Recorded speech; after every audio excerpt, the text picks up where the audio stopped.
Fitness. I'm here talking today a little bit about some hip flexor relief for folks. We have had a lot of comments, questions recently come into us as coaches to say, what can I do for this region of my body that feels really tight from all the sitting that we're doing nowadays? So I thought it was prudent to put together a little video of some of the tips and tricks and tools that I like to use, like to share with all of our clients on how to create some relief in here so that we don't feel so tight in our hip flexed positions. There's a few things we're going to work on today. We're going to use a foam roller. We're going to find some static stretching. We're going to do a little bit of massage gun work. We're also going to do some activation on the posterior chain to really help us kind of keep this area from getting over tight. Sometimes we need to activate the opposite side of the body, the opposite area, the antagonist muscles, if you will, so that we can allow this area to relax and create more mobility. So that's what we're going to dive into. I hope everybody enjoys. Check out each one and how we're going to get into each different modality and each form we're working through. Cool? All right, step one, we're going to use a foam roller. And with the foam roller, we're going to attack a couple of different areas. First off being your quadriceps. We're going to spend a little bit of time there. And then we're going to move a little bit to the outside of our quad. So we're going to go up and down the main part of our quad here. We're then going to move the roller out to the little bit of an angle side of the quad, not all the way over to the IT band. We don't like to foam roll that area too much. That tends to get more angry than anything else. So we're going to try and stick around the front area here. And then we'll spend a little bit of time up high near our hip bone. I'm going to probably go through an abbreviated version of this here, but what I want you guys to do at home is probably spend a minute to 90 seconds in each area. All right, so here we go. Number one, we're going to start with our quad. I'm going to slide it over in front of my right leg, and I'm going to get myself down on top of the roller, myself in a nice forearm plank position, right above my knee, and I'm going to roll up all the way, maybe about halfway up to about halfway up my thigh, and then back down, moving nice and slow, thinking about an inch per second. As I'm going along, I'm going to try and find a tender area, an area that feels a little bit tighter than another. And I'm going to hold there for a little bit, and then I'm going to fishtail my leg right and left on that tender spot. And then after I've fishtailed a little bit, I'm going to do anywhere from 3 to 5 knee bends. Now, just so you know, the knee bends have a tendency to not feel great when you do them. They're pretty tough, but they will feel good afterwards. And then we can continue to roll up and down. So like I mentioned before at the beginning of the video, you might want to spend anywhere from 60 to 90 seconds on each one of these rolls, and you're going to use a little bit of the fishtail and knee bend technique throughout the whole thing. Then what I'm going to do from there is I'm going to take my left hip, pivot up a little bit. Now I'm going to have to move my hand some too, so now I'm more on the outside angle of my quad. And I'm just going to warn you, this gets a little bit worse. This gets a little bit more sore and tender out here, but it's usually an area that most folks need to work on. You spend a little bit more time here. It's not going to feel great, especially when you go and stop and find the area to do your fishtails and then your knee bends. Ooh. Yeah, they're pretty tight. Okay, spend some time there. And you can again spend 60 to 90 seconds in this region. Then when we're going to move up, I'm going to move up and I'm going to switch sides so you guys can kind of see this side of me. I'm going to work up here just below my hip bone, call it your TFL. And in there, I'm going to plop down on the roller on a bit of an angle. So you notice my other hip is up, and I'm in the soft tissue, I'm not on the bone. And from there, I'm just going to get a little tiny roll up and down. It's in that little area right below your hip bone off to the side. And then I'm going to do some pivots side to side.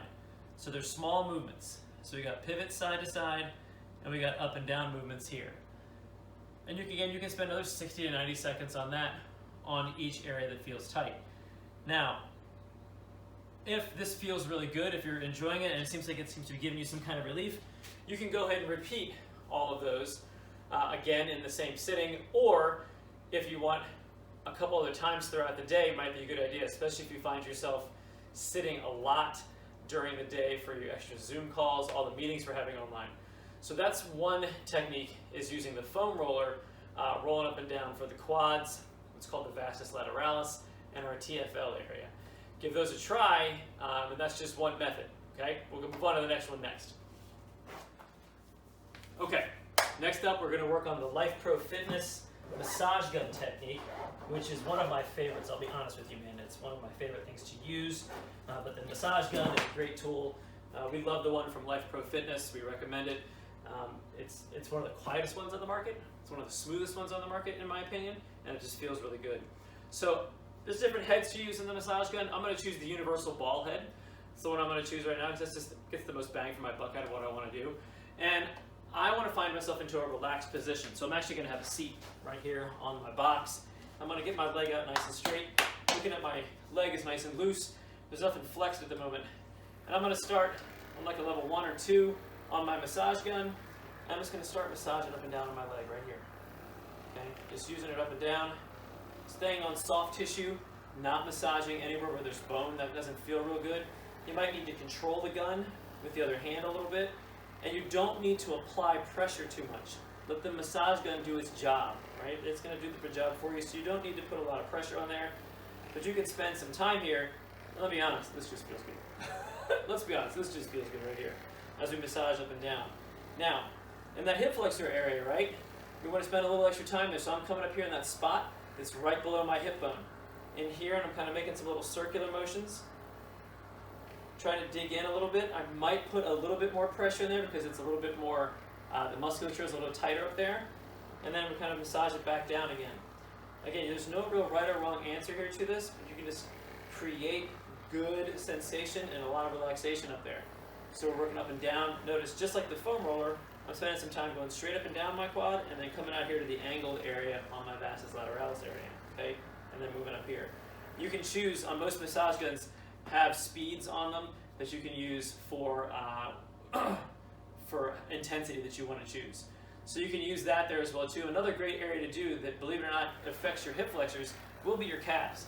And you can spend some time with your massage gun on your calves to help loosen things up, because it'll help it'll help your hips move a little freer when your calves are a little freer. Okay, so I'm just massaging up and down right here on the outside area, which is usually my worst spot on my calves, and then spending some time. Oh, I got a good spot right there. Feels pretty good. Again, I'm not putting a lot of pressure in. I'm just letting it do its job. Okay, so there's the massage gun technique. You can use that as well too outside of the foam roller. All right, coming up for the next one. Stand by.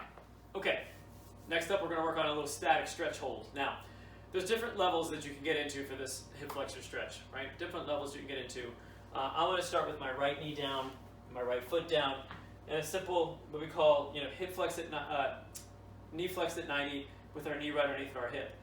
Here, when we're doing this, what we're looking for is you to really be able to tuck your pelvis, right? So we want to make sure we can tuck our pelvis under, keeping lots of ab tension here, so that when we go to squeeze our glute, right? I'm not trying to drive my hip forward real far. You might see a lot of people that want to get way out into this position, but I don't think we need to do that. I think what we need to do is think more about activating by getting ourselves into more of a level pelvis by engaging our abdominal muscles, tilting up, and then squeezing. Like if this is the hip you want to stretch, we're going to squeeze our right butt cheek right here, right? So now we look knee, hip, shoulder all stacked on top of each other a little bit. Then we can add a little bit of extra oomph if we just push our hips forward just slightly. Doesn't need to be super aggressive, right? So this would be level 1. Okay, this would be level 1 to hold on right here. Now, we can take this up a little bit and make it into level 2, which is my preference is to go to level 2, is to then find something you can prop your foot up on, right? So I've got a box right here, but this could be a couch, it could be a chair, it could be whatever you got at home. And I've got my foot already in a big deep flex, my knee in a big deep flex position right here. So in here, I've already got myself set up for a pre-stretch into my quad, which feels good. But I'm going to break this down nice and slow and take my time getting into it. Same thing, just as having my foot down, I want to tuck my pelvis under, hold that right there for a second, good, and then squeeze, flex your butt cheek of the leg that's down. Make sure it's doing its job by activating back here. As soon as you do that, you feel the stretch increase in the front, okay? Now from there, then you can just slightly push your hips forward, and if you want to really increase it even more, you can bring your corresponding arm. So now I'm going to bring my right arm up by my ear to give that sensation of lengthening and stretching. All of this broken down into parts is done for the reason of trying to give your brain time to send signals to that area that it's okay to relax and it's okay to be in that range of motion. Then level 3, if you've really gotten good at that and you want to move into level 3, which is just a little bit harder, is to be able to reach down, grab your foot, bring it all the way up so that your foot is coming up to your rear end, right? And then again, tuck your pelvis, squeeze your butt. And in this position, you don't need to do. Okay, let's talk activation, right? So now we spent a little time mobilizing and stretching. Now let's talk about activation and how do we get ourselves in a position to kind of help keep the mobility that we just created. The biggest thing when we're trying to get our hip flexors to feel a little bit looser or to feel like they're just not quite as tight and congested is to really activate our glutes and get our glutes to fire a little bit better, a little bit more regularly, so that we can get ourselves into more of a hip extension position. When we're seated all the time, right? So let me give you a quick example. When we're sitting down like this is called a hip flexed position, and all of us tends to kind of just get really kind of stressed, right? It gets a little bit tight feeling. And so one of the best things we can do to alleviate that is to activate the backside and get us into more of a hip extension position, leveling out our pelvis and allowing these to relax. Now this comes from two things, glute activation and abdominal contraction. So one of the best, absolute best exercises you can do for this is going to be the good old-fashioned bridge.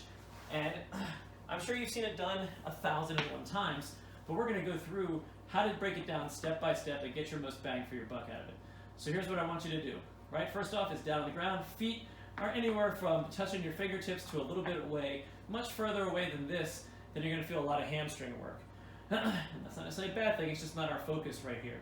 So from here, we want to pull our abs in and tuck our pelvis up. Watch my pelvis move as I use my abdominal muscles. Level it out, flatten out my back. Okay? Now, I've got this engaged and I'm ready to go. Next step, squeeze your butt cheeks together, right? Clench your butt cheeks together, hands on the ground, and continue to tuck your pelvis as you drive your hips up, right? What you don't want to do when you're doing a big bridge is you don't want to arch your back at the top, right? That puts extra force in your lumbar spine that you don't want. If you want to get good glute contractility, we're going to sit here and we're going to bridge, we're going to get our abs engaged, we're going to tuck our pelvis, and we're going to drive our hips up. Nice, smooth, steady, and slow. And what I'm trying to do the whole time is not let my flex go in my rear end. I'm trying to think about keeping my butt flexed and keeping it tight the whole time as I'm moving up and down. With this exercise, I like a higher number of repetitions, somewhere between 20 and 40, believe it or not, especially if we're doing this with body weight. You want to recreate good movement patterns, and this is an exercise that you can drop and do plenty, 20 of them a few times a day. You know how in the Army they used to say, drop and give me 20? Well, I think it's now changed. Instead of 20 push-ups, we're going to say, drop and give me 20 bridges, because it gets so much more benefit for getting your hips involved to decreasing low back pain and knee discomfort, because as soon as we get our glutes working a little bit harder, everything else seems to work a little bit better. So bridging is one of them, right? So this is the basic bridge. Now once you've kind of gained some control and you've learned what you're doing, you can then do what's called a bridge march. You get to the top of your bridge and we alternate, bringing one leg up, right? Now look, my goal as I bring one leg up at a time is to not let my hips drop, keeping myself up in this hip extended position. So I'm really firing my glutes very hard, making them work very hard. Then last, on level 3 of this, once you've earned all these, is to get one leg up and start from the bottom up and do a single leg bridge down and up. Now this one you're not going to do as many reps for. We're talking maybe 10, maybe 15 per leg. And your goal, again, is to get up high so that your knee, your hip, and your shoulder form a nice straight line at the top. Hip extension, that's what you're looking for. We activate the back to help the front relax after we have mobilized. I'm telling you guys, these make a big difference for you. They have huge bang for your buck in terms of getting your lower back to feel good and getting your hips to feel a little bit better. So that wraps up our few things that we can do to kind of help our hip flexors and our quads. If we have any more questions, feel free to shoot out an email or a text message or a Instagram message, whatever it is, get a hold of us, and we'd love to help out some more. All right, hope everybody's doing great. We'll talk soon.